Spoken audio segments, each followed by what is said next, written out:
So welcome. This is, I believe, the episode 7 of the Flyside Chats that we're recording. And tonight I have Paul Vertrees with me. Anyway, I'll turn it over to Paul to introduce himself and tell you a little bit about himself. I am Paul Vertrees. I live in Colorado, South Central Colorado. Um, I have been just enamored with Tenkara for over a decade now, and guiding since 2011, full-time for Royal Gorge Anglers in Canon City, Colorado, our local fly shop. And I have my blog, Tenkara Tracks. Got a lot going on. I've developed, designed, and now commercially build custom Tenkara lines. It's great to be here. So thank you for inviting me to this. Yeah, I'm glad you agreed to participate. The way I've been starting off with folks is just with the idea of during the off season, at least with me anyway, I read books or magazine articles. I find new places I want to go, new water types I want to fish, new flies, new types of rigging or whatever. So the question I start off with is looking forward to this new year. What are some of the things that you're really looking forward to doing? Sure, that's a great question. And, and you and I, before we started actually recording this, we're talking about some things that we had, at least I had, that didn't happen a year ago. It's been, in some ways it's been tough because we lost some of that interaction with each other. And I think that, there's been some things written in the past couple of weeks that it was really like, we need to reach out to each other more than we are. And I totally agree with that. Missing out on big trade shows. And you and I were just talking about that. Really missed out on that. I truly do miss the give and take, with folks coming by the booth at the fly show, doing presentations and seminars. I really miss that. That is in-person interaction, having a lot of questions come my way about what we do, but also, looking at things through a different lens, and seeing things from somebody else's point of view. I mean, that's big for me. I really miss that. For me, you were talking about the off season. The off season is when I scheme and I come up with all these ideas for the new year. And so I have, a couple of months to just sit here and plan some stuff out, actually develop some new guide trips that we're looking forward to doing. They're wilderness trips that we just made public, overnight backpacking trips that we've developed. This is the first year we'll do those. I'm really looking forward to that. And that's big for us as a fly shop and an outfitter. Those trips are on the books, and we're looking forward to doing that. And those will be rolling around in about another month. So, last year we were concerned that in the guide business, we didn't know what was going to happen with all of this. And I will tell you that in 10 years of guiding, it was my busiest season ever. The fact that more people wanted to get outside, right, and enjoy the outdoors because it was much, much safer. And so totally unexpected, no pun intended, but kind of blew us out of the water with guide season. Kind of off the charts. Didn't have a lot of days off last year. Where are you looking? Do you have anything new, like personally, any new places that you're looking to go to personally for your own fishing?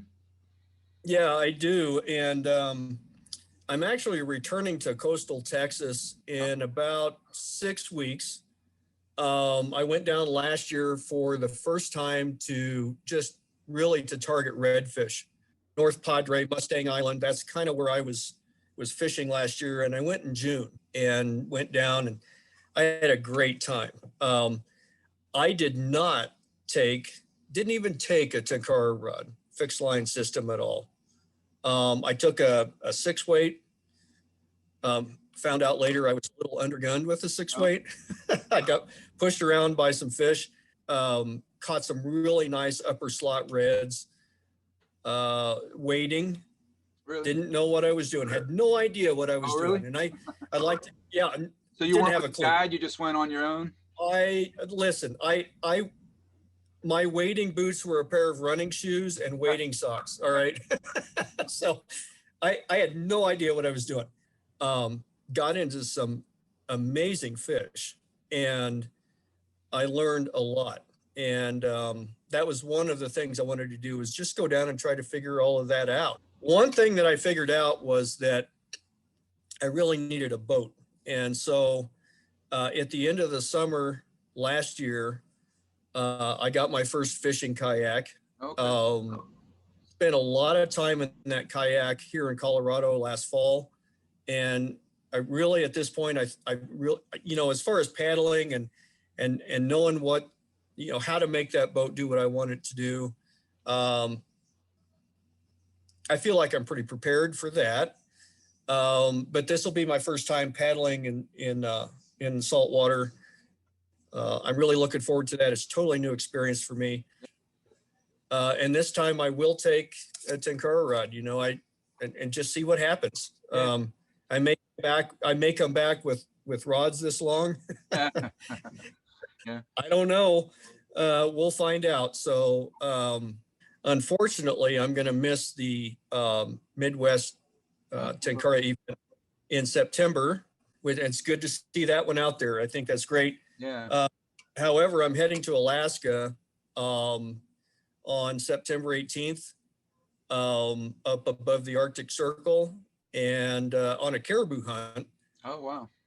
But along with that, I will be taking 2 or 3 rods, and I'm hoping that the Sea Run Dolly Varden are still going to be around.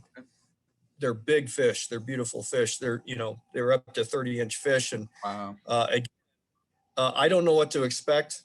I am going to take a rod and reel as well, probably an 8-weight, but I want to see what'll happen with fixed line systems. So I guess this is the year of experimentation on bigger fish. Yeah. And then I've got a backpacking trip here in Colorado in early August. In the Uncompahgre Wilderness. We're going to do a big, probably 30-mile loop. Personally, I'm going to try to get out to Wisconsin and in May, which is just a great time to be out there. I think you were probably out there in May before the one time, right? I was. I loved it. Yeah, Mm-hmm. yeah. That's a great time to be there. And lots of stuff. When you're doing your trout fishing in Colorado, when you're focusing on trout, are you is it all Tenkara or fixed line stuff? Do you do any rod and reel trout fishing out there? Well, I kind of, there's kind of 2 worlds that I exist in. There's the guide world and there's the non-guide world, I guess I'll call it. So with fishing on my own, which I rarely do in the summer because I'm guiding every day, but that is almost exclusively Tenkara or fixed line fishing. The water I frequent, it's absolutely unnecessary to do anything but that. Guiding, a little bit different story, although, I do specialize in guiding Tenkara trips. I always have, and that's where my heart is at. But, I do guide Western trips as well, and we guide on tailwaters. I guide on really big fish, technical water, all of that. So it's kind of a mix when it comes to guide season. You mentioned the lines that you make. I've messed around with making lines and stuff in the past. And so what could you describe, just for people who are listening that might be interested in that, what are the lines you make and what are they for and what's their design? Yeah, thank you. Great question. Yeah, I actually designed and produced 2 lines, spent a number of years fishing with level line. And there were some situations I found myself in where it just didn't perform the way I wanted it to. A lot of that was my water right here at home, where I had deeper pools. And, if you were fishing a Western rod, that a lightly weighted nymph rig would be much more effective. And so I started playing around with line designs, and ended up with a line that was a weight forward nymphing line, where it was heavier on the fly end of the line than it was on the rod end of the line. It cast much more efficiently. You had a lot more control over a weighted nymph rig. And then, I kept playing around with designs, and I finally came up with my depth dot system. And once I put those dots on the line, it was like, man, this is a no-brainer. It's working really well. It gives me a way to control my depth and maintain consistency from drift to drift, and keep my flies in the zone where the fish were feeding and, where the fish were at. And it worked out really well. And so continued to test that. I actually tested those lines for 2 years before I ever produced them commercially. That line is tapered. I've had customers order lines up to 17 feet in length and as short as 11. So same taper, I'm not chopping the end of it off and calling it good. It's the same mathematical taper for the whole line. So that's the tactical Tenkara nymphing line. That was the first line that I developed. And, I already had a bunch of floating lines. And so I started playing around with those, started really experimenting with different weights or different sectional densities and different diameters of floating line material, and found some that work better than others. You have to know that it depends on what rod you're fishing on what kind of line your rod's gonna like too. And so I've played around with different line material. I've got one now that is super slick, very small diameter, zero stretch, which is extremely important with fixed line fishing with more flexible rods. You don't want any flex in that line because all that flex is in your rod. And so we've got those out there as well. So really those two lines. I meant to ask before, when you were talking about the shop, where is the shop located, and what are the local waters there?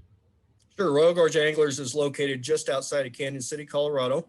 And it's right on Highway 50, full service fly shop. We have everything you need. We offer a wide variety of guided trips. Home water, Arkansas River. We've got about 100 miles of gold medal water that we can guide on, going up through the Bighorn Sheep Canyon all the way to Salida, and then the upper Arkansas Valley from Salida to Leadville. So we can cover any of that. We also guide on the South Platte River, the Dream Stream, if you've heard people talk about that. Yep, the section of river between Spinny Mountain State Park and 11 Mile State Park on the South Platte River.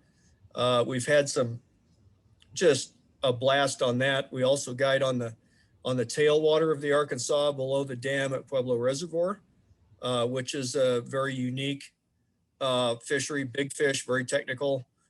If someone was going to come out and fish the Arkansas and you had to give them like a window, what would you suggest?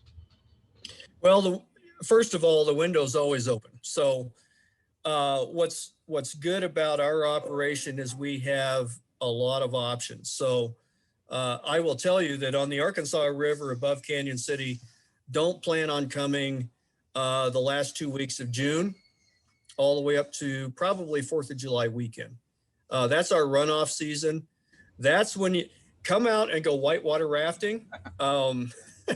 It's great, but bring your rod, because we have other options. So during that time, quite often the backcountry either doesn't experience that same runoff or it's minimized.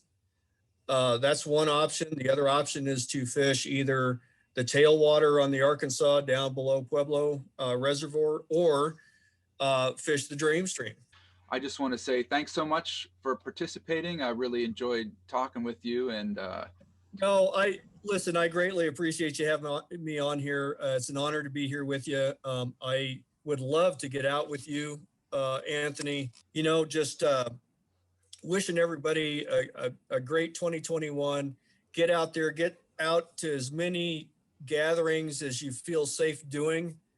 Let's regroup this year and really come together as a community. I think that's all I would say.